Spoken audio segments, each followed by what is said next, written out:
Welcome back to La Yanks. We talk everything Canada soccer and U.S. soccer. Tonight we're going to be doing a recap of the El Salvador versus U.S.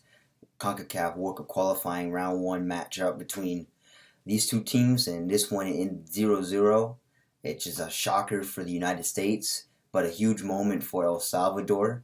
And I got to admit too, in the first half I didn't really get to see it because I was coming back from the Canada game at BMO Field here in Toronto. So but apparently, I heard rumor has it that I did not miss much, as apparently rumor has it that the United States failed to they couldn't put their chances in. It was the same story, lackluster opportunities not being finished and whatnot. But if you guys had any other details or any strong things you want to say, feel free to comment and really get me up to speed on what really happened in that first half. As I'm just gonna basically describe these highlights from the second half, as from what I saw, as I said earlier, halftime, second half looked the same. USA had some chances, just couldn't finish. And, for me, this is big, and I'll get to this later. But first, I need to talk about the moments that happened in the second half. 56-minute, El Salvador actually had opportunity. As Zavaleta for TFC tries to test Matt Turner, but it's a simple safe returner, not really troubled. 70th minute, El Salvador continues to bite as they swing in more chances, but none of them can convert. 72nd minute, United States tries to respond with a chance of their own as Weston McKennie gets a ball across, but he can't head it in. 76th minute, Riles Robinson plays a good ball, sends a cross in, Acosta head, but it's saved by the El Salvadorian keeper. 80th minute, a cross comes in for Jordan Siwich or Pifo. He can't head it down, and that's pretty much all the action in the second half. In the match, it's a huge point for El Salvador, but maybe loss of points from the road for the USA. That's how I see it. If we want to sugarcoat this, we can say that, I'm going to get to that later, but obviously there's going to be some sugarcoating in this one, and there's going to be a harsh reality as well. But here are the stats.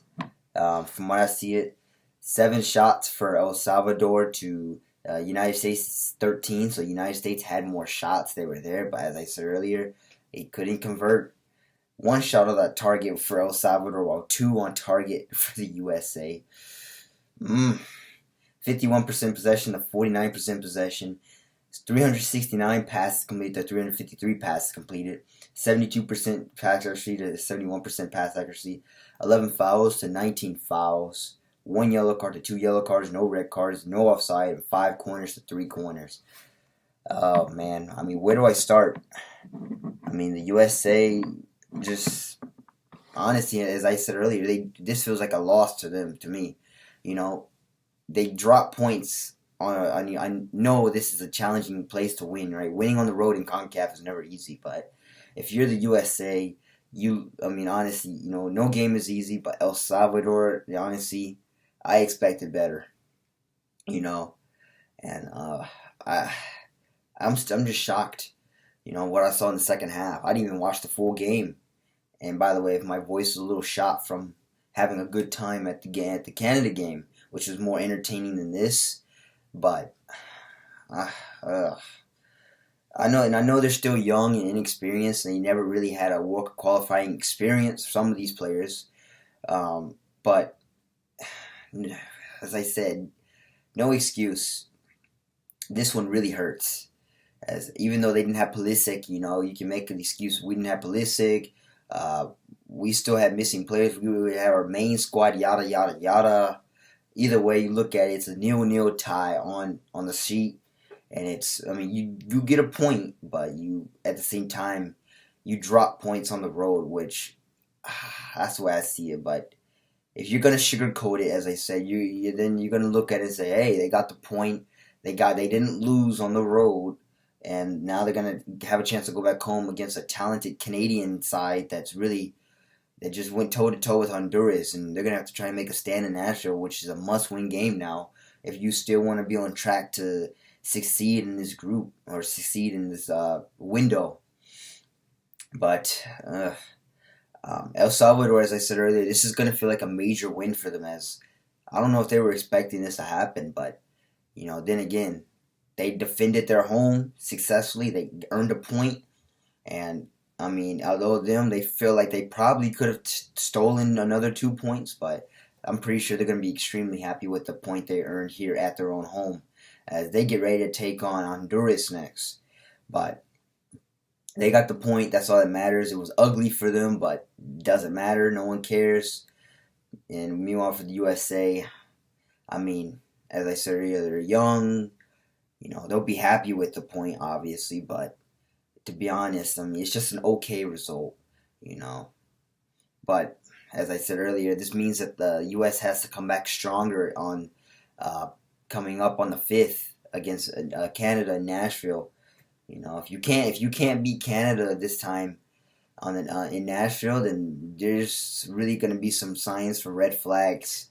As your first 2 games, it might be a little shaky, but for this one, as I saw, what killed him in this game the most is just missed chances, missed opportunities left and right.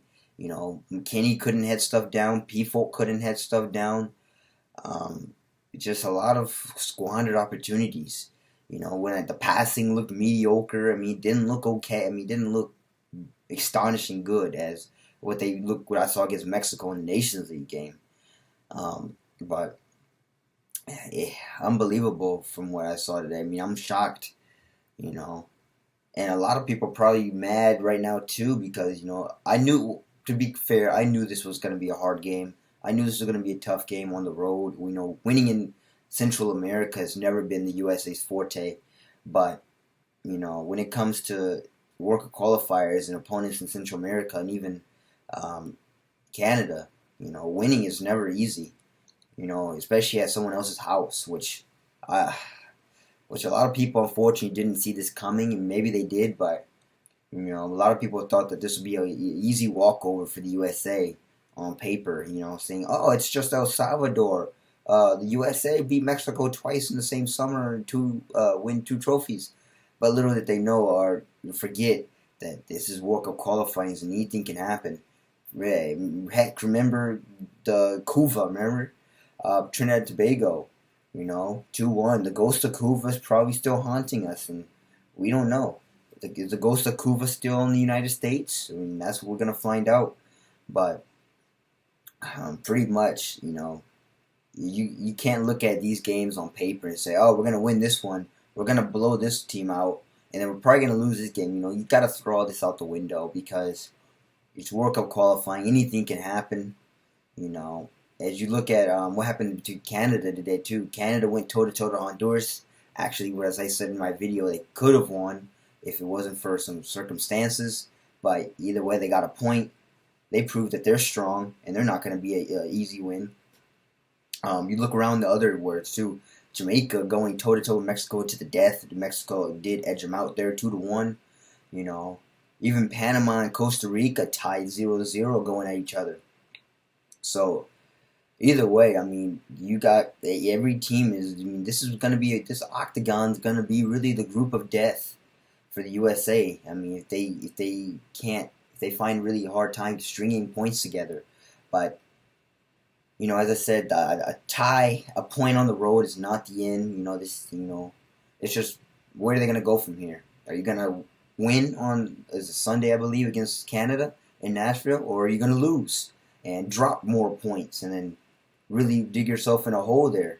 So the result tonight is really it's not good or bad. It's just okay, but it's what really matters now is what's going to happen now. What is the USA going to go from here? Up or down? So we just got to wait and see how they're going to bounce back against Canada. As this is going to be interesting to see. But overall, that pretty much does it for this. I gave my opinions. As I said, I did not even see the whole game. Just the second half because I was coming back from the BMO Field. But it sounds like I didn't miss out on much. Which hopefully the USA can look at this and break down this game and really identify what happened and when these worked. But we'll see what they do against Canada. We'll see how they respond. Nashville is, I don't know. But I don't really have a lot more to say and really break down about this game, as it just came down to missed chances and just okay, mediocre gameplay, you know.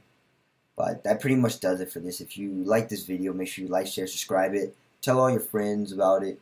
And also tell your friends that the USA has tied El Salvador on the road and has earned a point.